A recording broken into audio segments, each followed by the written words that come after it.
episode 7. Welcome back to Shespn. For our viewers out there in West Texas and Eastern New Mexico, you probably know our pain, but we got blown in today to the studio. It's a windy one. Nice day in the Dust Bowl. Yep, everybody's hair's up. You can tell it's one of those days. You don't even need to try. I took my B-reel and my hair was flying everywhere. And I got out of my truck and the wind was pushing the door against me, and I actually thought my legs were going to get cut off. Well, you also got to make sure that the wind doesn't catch your door and rip it off your car. Oh, yeah, or hit the car next to you. Yeah, I almost did that today as well. Or be so lucky that it tears down the fence in your backyard and it never gets true. fixed. That happened to us. So, Well, now you have a bigger backyard. that's true. Bonus. Our neighbor and us just doubled our backyard. Well, it has been... You know I had to double it. Okay. Moving right along. Oh, you're acting like you didn't do that. Yeah. It's been a big week in sports last week. I would say arguably one of the best weekends of the year with the conclusion of March Madness with the national championships.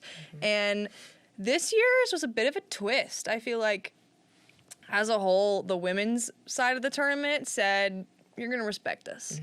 You're going to give us some respect this year. And if you didn't watch the game, the LSU Tigers beat Iowa with a score of 102-85. Talk about a record-breaking tournament. The championship game was also very record-breaking with LSU with the new record for most points scored in a game.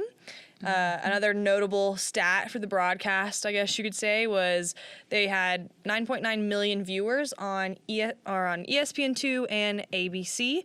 And then I went back and looked at some more stats, and they had a peak viewer total of 12.6 million views.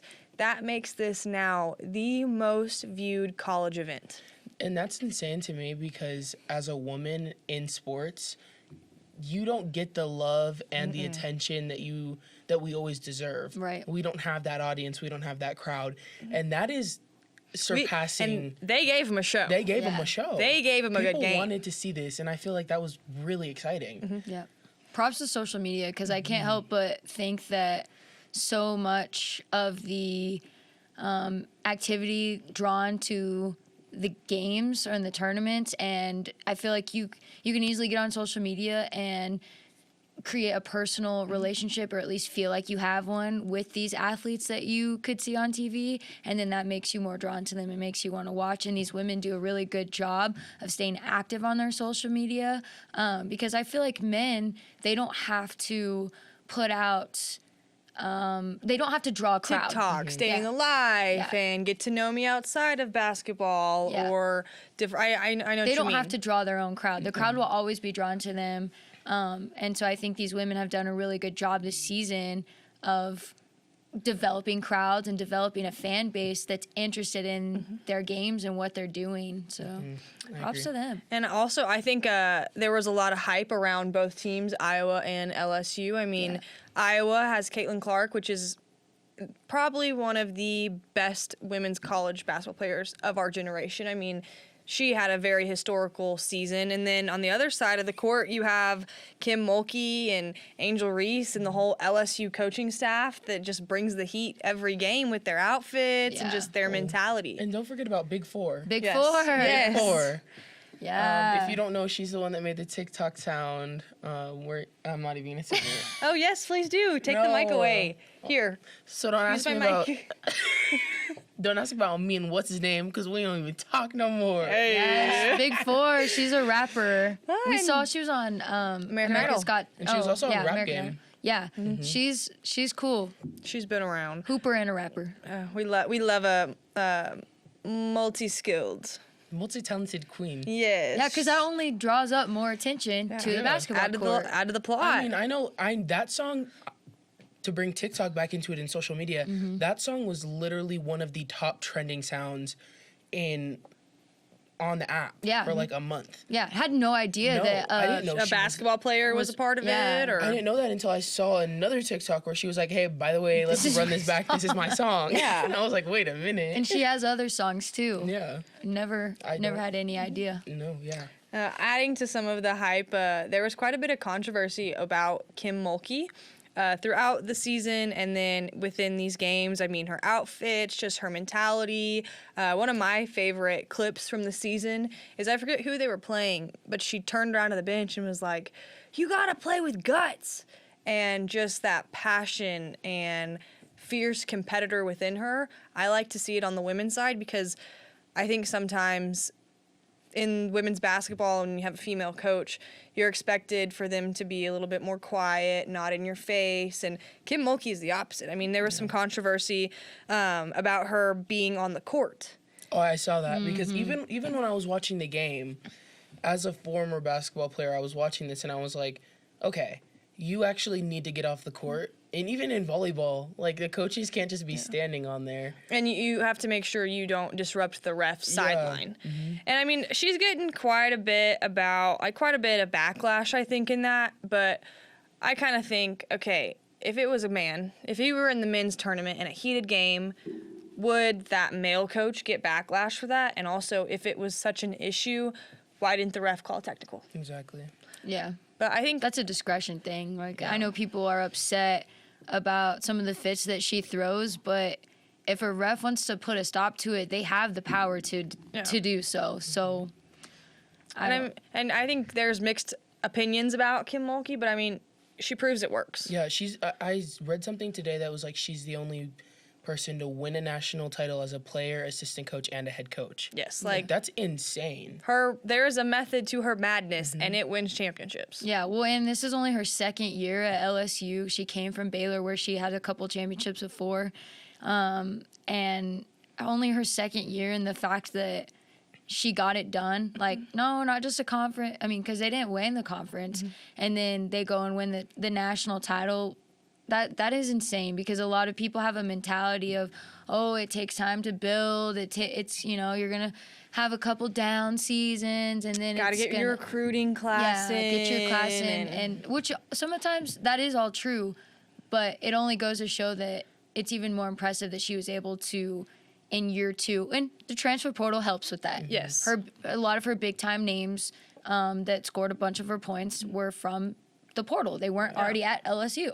I believe Reese came from, like, Maryland. Yes. Yeah.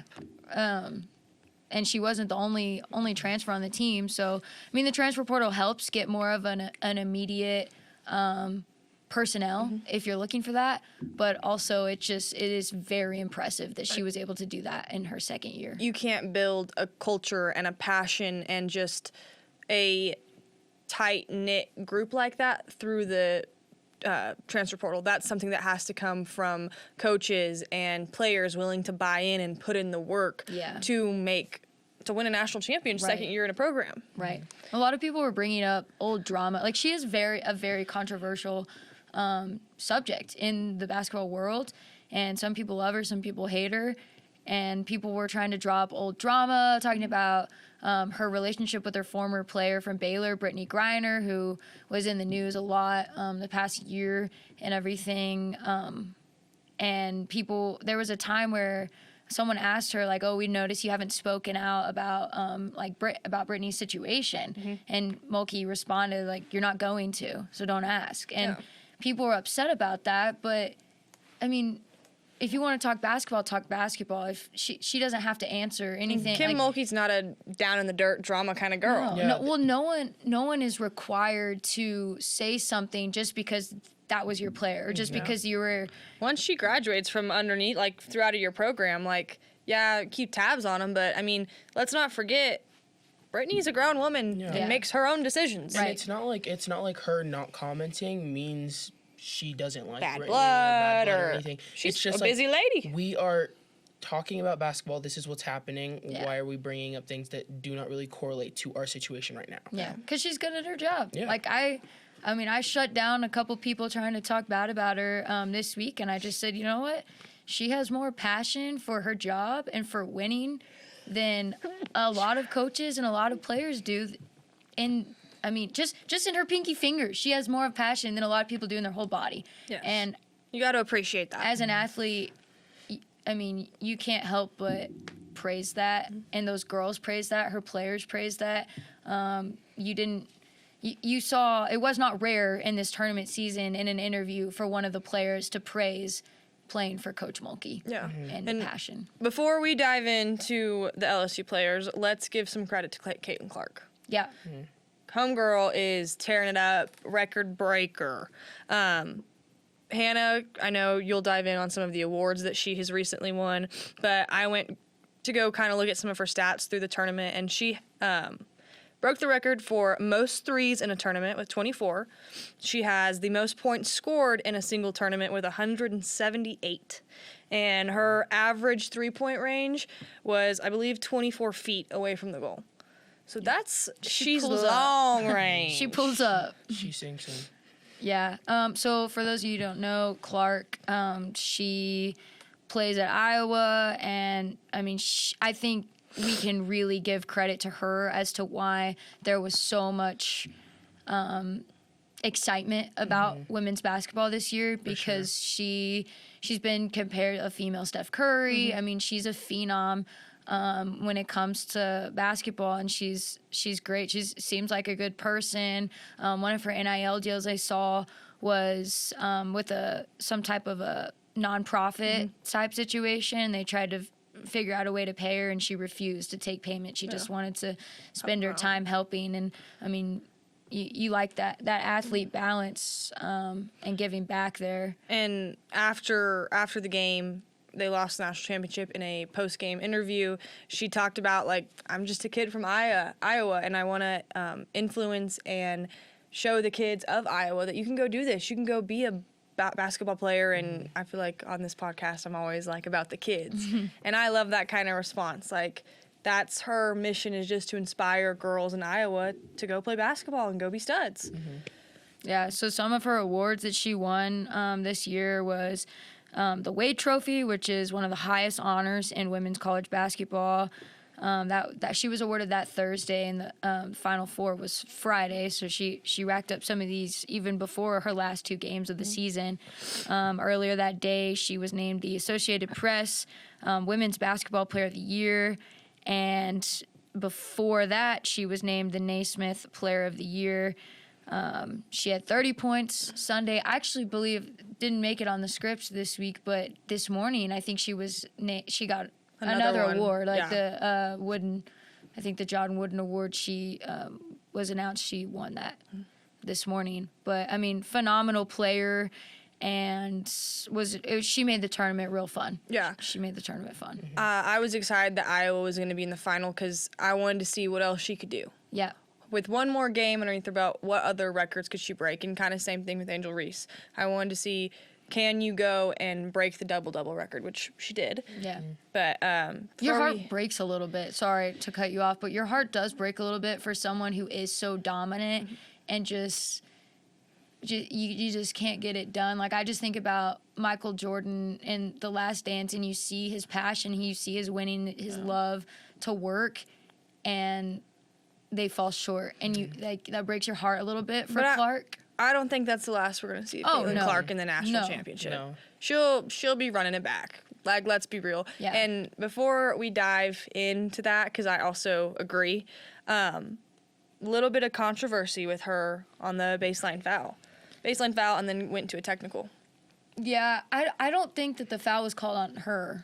The foul was called on her teammate. This was like in the third quarter, and there was a lot of drama about the refs. I saw a lot of people saying that they were really they picked some, didn't pick some, and then they were also like extremely ticky-tacky when it came to calling fouls. Yeah. It wasn't a level-headed game in a way. No, yeah. I actually turned off the game for a second, guys, because I actually was getting so frustrated because I was watching and I was like, okay, foul. Okay, let's play the game. Oh, foul. Where's the line between letting them play through and then kind of stepping in? Yeah. Yeah. So there had already been some questionable calls. The audience at least felt that way all over Twitter. And then they call foul on one of the Iowa players. Caitlin Clark is, upset about it. She's playing with 3 fouls at this point. And I don't know if y'all saw it. Maybe we can insert the video on the podcast so viewers can see. But she just kind of picks up the basketball and not looking because she's walking towards her team huddle and kind of just shoves it down towards the baseline where the ref would come to pick it up. In a replay, they were looking to see if she said something. And in the replay, they're like, she didn't say anything, nothing. And watching that replay, I don't really think that was a delay of game situation. She didn't hold on to the ball for a long period of time. Like, she just picked it up and kind of tossed it. It wasn't like she was looking, or like when Steph Curry literally threw the ball into the crowd that one time. Like, it wasn't that type of situation. Yeah. I feel like it's just frustrating. How many times do we, like, get frustrated, hit a ball down on the ground, it, like, flies in the air? Like, why does that... I wonder if maybe they made that technical call to try to kind of get some control back in the game, but I don't know if it was wasn't worthy. The way to do it. But I think you could have picked out other things to make that call. I do feel like it's important to say the statement that the ref, Lisa Jones, she said that the technical came after Iowa was already given a delay of game warning. So they already had a warning for a delay of game previously in the game. And then that's why Clark received the technical foul when she picked up the ball and failed to immediately pass the ball to the nearest official after the whistle was blown. I'm guilty of not immediately going and, like, getting the ball and handing it to the ref. Like, on the flip side, sometimes when you do that, then you get called for interfering with the game. Yeah. So I don't know if they were attempting to get control of the reins on the game. I just don't think that was the call to do it. And I do feel bad for Clark in that incident because that was her fourth foul, and there was still a lot of time left to play, a whole fourth quarter, and then some of the third. But LSU did shoot lights out, and I don't think that the fouls really played that big of a difference into it. Kind of going back to talking about how Caitlin Clark is such a phenomenal player and how it's frustrating to be that good and not be able to seal the deal. I think in the national championship with LSU, I think you kind of saw that LSU had people around, let's say Angel Reese, to help distribute the ball, make plays. I mean, there's a reason why Angel Reese broke the record for double-doubles. Yeah. I think around her, she has good players that can also score. And I think on Iowa, it's a little more focused on Caitlin Clark, and she has more of the pressure to go off and score a ton of points. And so I'm hoping maybe in the next year, Iowa can add some pieces to their team to kind of help her lighten her load in a way. But, I mean... LSU's team chemistry is lights out. Yes. Yeah. And I noticed that when I was watching. The announcers would bring up Caitlin Clark. One of her teammates would hit a three, and they'd be like, oh, this is also blah, blah, blah. She's also been a force this weekend. Anyways, Caitlin is taking the ball. Yeah. But at LSU, like, every single person got their flowers throughout the game. Yes. And, I mean, that's what I think it's fun to watch when a team just cohesively works together and the game flows on the defensive side, on the offensive side. And, I mean, obviously it shows. I mean, the Bayou Barbie, MVP, and talking about stats, has the most double-doubles in a single season with 34. Yep, that's insane. Crazy. And those double-doubles, to clarify, were points and rebounds. Yes. She's a force on the boards, and then she can lay them back in. I think a handful of those points were probably first rebounds. Yeah, putbacks. But, yeah, I mean, she's one of those I was kind of referring to earlier, did a really good job on social media and utilizing her platforms and her voice and just kind of stirring up some good entertainment with women's sports and basketball this year. And I kind of think that definitely played into the amount of viewers that watched this national championship because everyone knew there was going to be some trash talk. Yeah, because Angel Reese she's got that mouth on her. Bayou Barbie. Bayou Barbie. I mean, she knows she's that girl. She said, she is that girl. Caitlin, Clark was literally just, she wasn't even defending her. She wasn't even defending the other team's shooters. Let's not just go at Angel Reese. I mean, Caitlin Clark has some sass too. No, yeah. But I mean, that's what I also think makes women's sports fun because, I mean, guys, they might get into it, but 2 minutes later, they forget. Yes. Girls, we are petty and hold on to it. It will be the whole game. We hold on to it. So there was some controversy with them. These two big names. Kia, do you want to dive in on this one? Because I know you're going to have fun explaining it. Yes. Okay. So basically, in the Elite Eight versus Louisville, Clark celebrated by doing the John Cena's "You Can't See Me" hand in front of her face. In the national championship game, while LSU was up, Angel Reese did the same gesture and pointed to a ring finger towards Clark, and social media has been trying to decipher this situation. I've seen a lot of takes on this. I've seen Angel Reese's ghetto.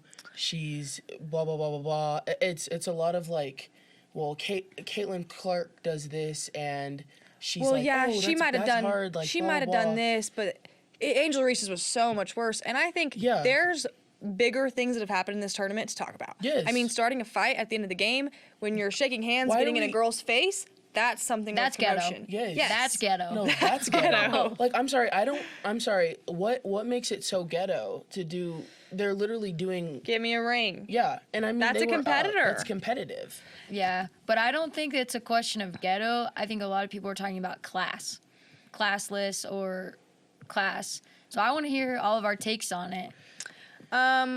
I personally like Caitlin. Yes, Caitlin Clark did it at one point, and Angel Reese did it back. And I don't think Reese should have followed her. That's a bit iffy in my eyes. But I mean, I don't think it's that big of a deal. That's a competitor. I mean, if you're in a heated game and you just won a national championship, that's emotion. And then also, Caitlin Clark was actually in an interview, and she said that Angel Reese shouldn't be criticized for that, that she's actually a pretty big fan of Angel Reese, and that there was going to be a lot of trash talk in this game. That's high emotion. But that's not just in this game. She said it wasn't just between me and Angel Reese. There was trash talk this entire tournament. So I think Caitlin Clark coming out and saying that should put it to rest. Yeah.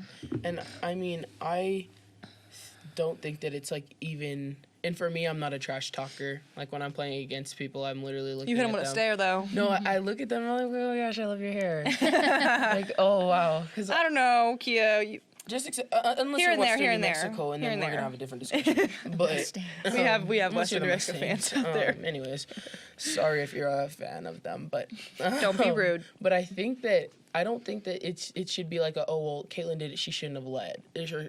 Reese shouldn't have done it back.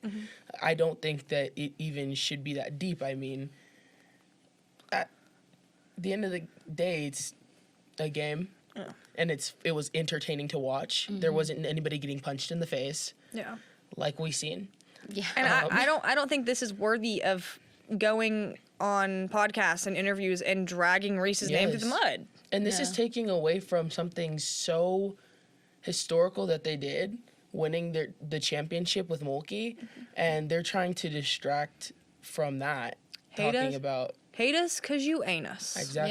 Yeah. Okay. My only take on it is from a coaching perspective, the context to which each of these events happen were totally different. When Clark did it, it was a close game against Louisville, I believe, when she did it. Yep, I think it was in the Elite Eight.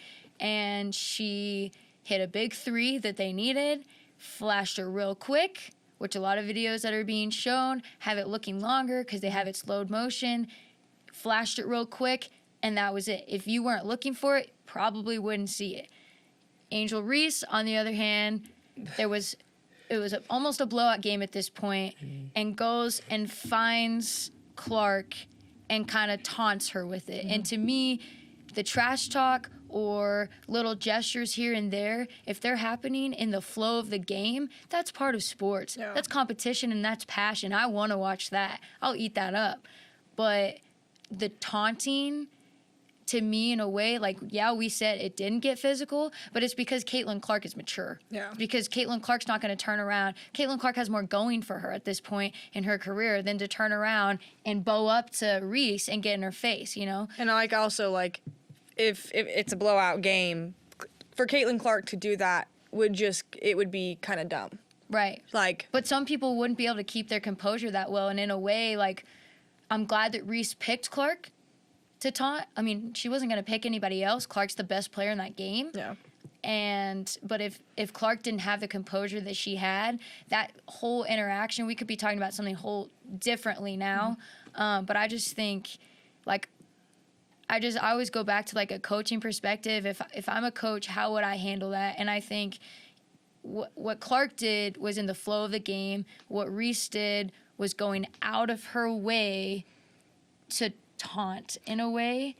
And But I think it was also heat of the moment for It both is. sides. I understand what you're saying though, because it is taunting. It is. And that's like I said before, I think when she followed her with it, like, again, if Reese would have done a quick flash like Clark had done, I think that's better. I do think the following of her was too much. Yeah, or like if Reese Go celebrate with your team. Reese hits a bucket, regardless of the score. Reese hits a bucket. Clark is on her, or they're backpedaling back to get back for the next possession, and Reese gives any type of gesture, emotion, in the flow of the game. But you can clearly see She's going out of her way. she is going out of her way, circling back around. And I don't know if you're trying to get a rise out of Clark there or just trying to show. And I don't have any problem with the trash talk or anything like that. But I could very well see if a circumstance like that happened. It was almost after the game. Like the game was pretty much over, something like that. Like I could see my father, a coach, getting onto one of his kids like that. And I will say there was an interview with Angel Reese. I briefly saw it. It was after the game, and I can't remember exactly what she said, so I'm not going to quote it. But she did, I believe, say something to the effect of, like, I wasn't going to let her get away with something like that. Because I think she might have had a connection to a player on the Louisville team, something along those lines. I think there's another player that said something like that as well. Yeah. If not just Angel Reese. She was saying how she was taking it personally. Yeah. I don't know who the The other name is. And I don't want to quote it exactly because, it was just a quick scrolling through and saw the interview, but it was something along those lines. But is it Angel Reese's job to defend? Bayou Barbie. Like, is it her job, though, to defend somebody on another team? Like, I don't think it was Angel Reese that said that. I'm pretty sure. Somebody else said it as well, though. It was like one of the girls with like short dreads. Yeah. Well, I mean, yes, I can see from a coaching standpoint that's not the best look, but I don't think that she's deserving of getting dragged through the mud like she is. no. And But I mean, also, let's not forget, like, that's publicity for her. Like, she tweeted out the other day that she woke up with 1 million new followers. Yeah, it only drums up more for college basketball for these ladies. And I mean, this is not a race thing. People are trying to make it that. That's not what it is. Like, the only argument you can make is there were two different contexts, two different situations. One was quickly and in the heat of made a three, back on defense, and one was out of my way. I'm really glad that Caitlin Clark handled that how she did. And I mean, regardless, I still think this is all just so good for Literally for the going into the next season, and then like the WNBA draft. None of these ladies will be in the draft, but it's coming up in the next couple of weeks. So I think it's and the fact that they're all still so young. Oh, is yeah. just so. I didn't realize Angel Reese was a sophomore. Yeah. I don't. How old's Caitlin Clark? She's a sophomore. sophomore. Yeah, she still has She's young. a handful of eligibility. I'm curious to see next time they see each other what it's like. But I think they're both mature. yeah, adding to some of the controversy, the First Lady invited both teams to come to the White House. Yeah. And typically only one winner is invited, and Angel Reese tweeted out a joke in all caps. And I'm kind of with her because I feel like that's only like, one. You only have one champion. You work so hard for this, and there's perks that you get. I don't know why all of the sudden we're just gonna be like, oh, and also second best can come as well. Yeah. First No. loser, come on. Yeah, no. It's not like it was a close game. It wasn't overtime. It wasn't anything like If that. I was Iowa, I would look at that like kind of like a pity invite. No, I'd be like, no, I'm not going. Yeah. It's We not didn't get it done. No. Yeah, I mean, I don't think yet the White House has made a statement yet, which they're probably PR-wise probably sitting Jill down and being like, we don't. This is not how this goes. Yes. You know, we don't usually invite the contenders of the championship. We invite Like, the winner. Last time I checked, when the Warriors won the NBA championship, the other team didn't get invited. I know. Did the Eagles get invited to the White House? No. So why are we inviting Iowa? Only Travis got to see. Yeah, so that was Jill. Come on, girl. I don't know what you're doing. It's okay. I know you could just look at just stop. Take them to a nice dinner, but You feel not the White feel House. bad for both teams. You feel bad for Iowa because, like you said, the pity invite, and then you feel bad for LSU Put because some you're like, respect. what? Like Like why? do they get to come? Yeah. Yeah. We did that. Like that, I don't. Has have two teams ever gone Probably before? not. No, literally. Probably So not. why now? Exactly. Kind of moving into our next topic, we have a fun little bit. Have a game. We're gonna rate some of Kim Mulkey's game day fits, and Hannah's gonna take it away. I'm gonna show you guys pictures. We have a couple here, and we're gonna rate her fits. And we will, for viewers watching, Yeah. we'll throw them up on the screen. Yeah, we'll throw them up on our screen so y'all will know what we're talking about and can see them for yourself. She's kind of known for these things. So we'll start off pretty basic, not anything crazy. So we are rating them. I would Or say ranking. rate them 1 through 10. Okay. And then you can put something in. 6. I would say, compared to her other outfits, I would give like a 4. I mean, it's purple for LSU, Girls, but we've seen give more. Her flowers. She's color coordinated. I mean, yeah, but compared to the other fits, But like, that's 6. That's on a barely scale of, starting for Kim Mulkey. Point blah blah blah. the But Kim pants- Mulkey's 1 isn't just like jeans and a t-shirt. Kim's Mulkey. Kim's Mulkey is crazy. Yeah, it's crazy. Well, I don't know. I feel like that's kind of basic for her, so I'm gonna do like a 4 or It is 5. basic. Okay. I'm going to go 5 because I like. Oh, look at us, 4, 5, 6. Yeah. Well, I like that it's LSU colors, but it's not my favorite Mulkey fit. I like when she goes all out. But also, these pants are giving me like 2000s, cheetah girl, you know, like kind of. They look like they could be like or, house pants. Those girls with the giant wide leg flare pants at country concerts. Yeah. I've kind of been a fan of chrome color, or not chrome colors, like the chromatic. What? Monochrome. Monochromatic or something What like is that. wrong with me? Monochromatic. Yeah. Yes. I mean, I love like the sleigh for the LSU purple. Yes. Okay, But we moving have on to the next one. another purple fit right here. See, okay, I'm gonna say that's more deserving of a 6 Well, now I feel like I because started off too high, so I would say like a 5 or a bye. 6 Get out. Bye. because monochromatic. I mean, the heels match. I mean, she's a businesswoman. I'm gonna give this a 6.5. I'm going to go 8.5 on this because I love that it's LSU purple and it all matches. And I would wear this It also as a looks coach. I would wear hella this. professional. It Yes. does. It does. I would definitely wear this like to a home game. Now we get a little bit more exciting. We have. Do we know what the pants situation is? I don't know. I'm gonna say, for me personally, that's a 4 Girl, I was gonna say 4. because I mean I don't love that, Yeah. but that's just my personal I don't opinion. do hearts. I'm not a don't heart, like hearts. and I also am not a gold girl. If I'm a gold girl, but if the hearts were maybe purple and For breaking it down, also her hair is way too close to the color of that jacket. yeah, I'm just not. And As if a she maybe blonde. has a white shirt underneath. All right, so you can see we fired Kia. Yep, she's gone. She's gone. Travis Kelce proposed, took her away from the pod. R.I.P. Actually, no, we had some technical difficulties and lost the very end of our episode. So me and Hannah are here to end it. So last you saw, we were rating Kim Mulkey, the Queen's outfits. So we're going to pick up where we left off and kind of give you a recap on the men's final. Yeah, so UConn got it done for the men's side of things. They've been a really fun tournament team to watch this year. They won every single one of their March Like Madness 15, 20. games. Yeah, like they averaged 20 points. Offensive machine. Yeah, I mean, and the title game was nothing different.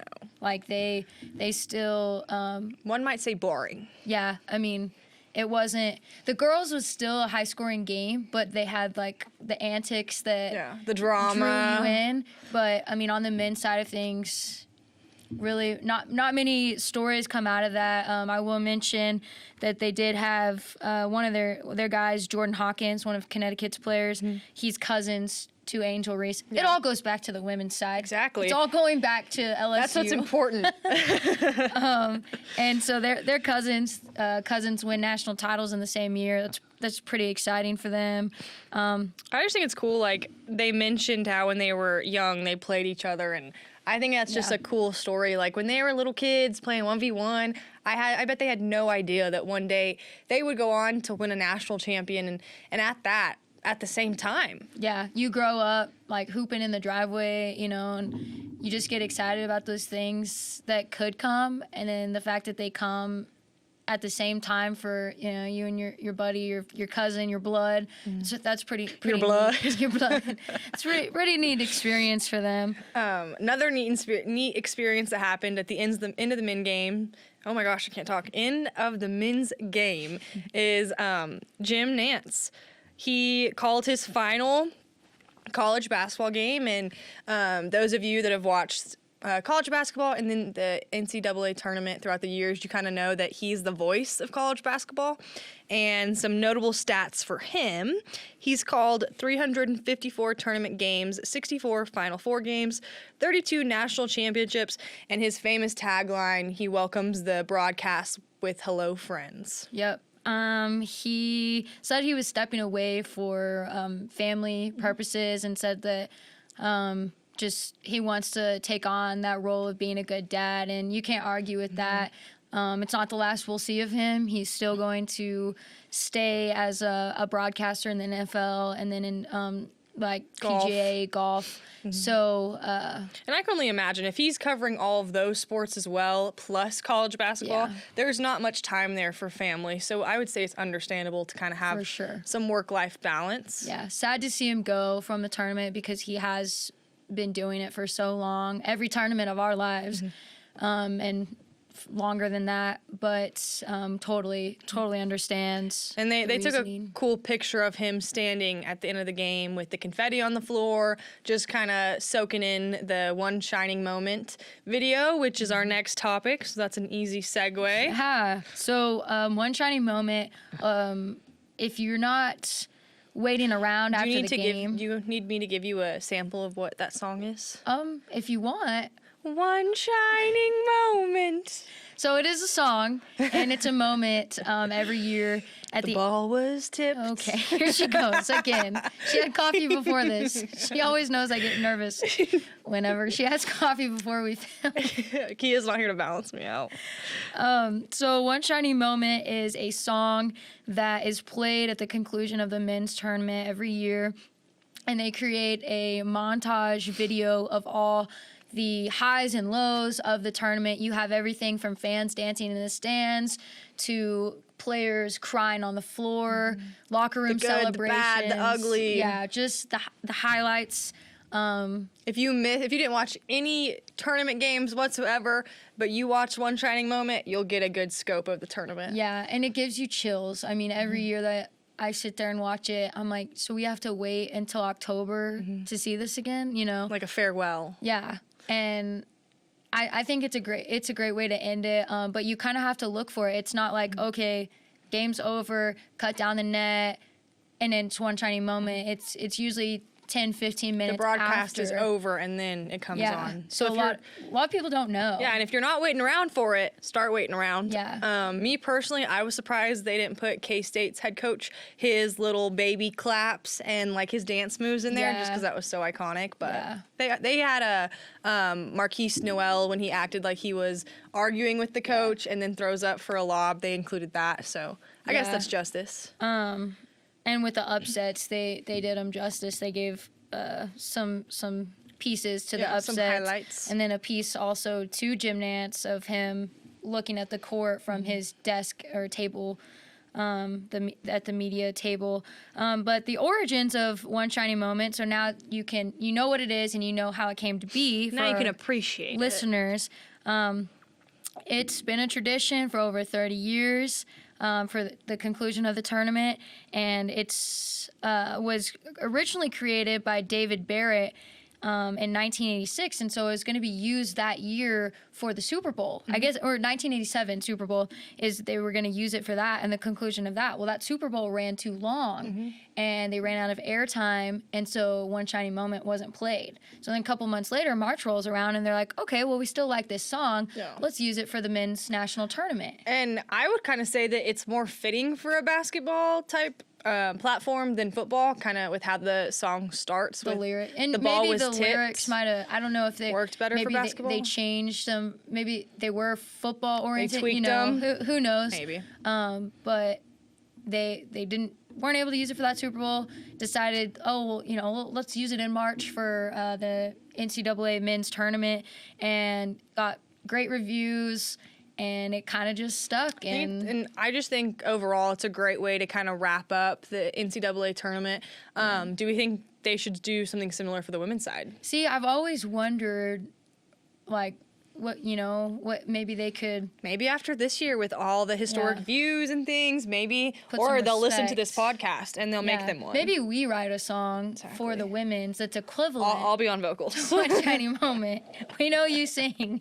But yeah, so one shiny moment, I definitely say, I know that those national championship games, those Monday night games every year in April, they're late games for us out here in Central and Mountain Time. It's you got to get up early for work and everything the next morning, but wait around for it. I would say, give it a watch because it gives you chills and it just kind of makes you feel nostalgic for this basketball season and then super excited for what's to come. And it's my dad's ringtone, so he gets to hear it all year. If the legend Paul, if that's his ringtone, you know it's quality. Yeah, if you're ever around Paul, you will, and he gets a phone call, you're gonna hear the song. So rightfully so. yeah, he really likes One Shiny Moment. Well, that kind of wraps up our coverage over college basketball. And I know for me and Hannah, it's kind of sad because basketball was a big part of our lives for such a long time, and we're just big fans of it all. But also, if you're wondering what it's like when me and Hannah eat dinner together every night, this is a good representation. Yeah, this is basically dinner. We sit across from each other and talk like this. Yeah. Well, you can start looking forward to moving into some baseball topics and golf. The Masters is coming up. They will have a practice round on Thursday, and then the tournament itself runs Friday, Saturday, Sunday. So who will get the green jacket this year? Yep, so that's your homework. Start looking into some MLB games, and that's what we'll start covering. And then the Masters, too. Start heading more in the direction of golf and baseball coming up. We're going to try to get some guests on. That'll be fun in our last couple weeks of the semester and last couple weeks on the pod. Sorry for the technical difficulties. But maybe we'll let Kia back on the pod if Travis lets her. But should we end it with a Stanley cheers? A new Stanley cheers. Stanley. Thank y'all. It's all on the line. One shot.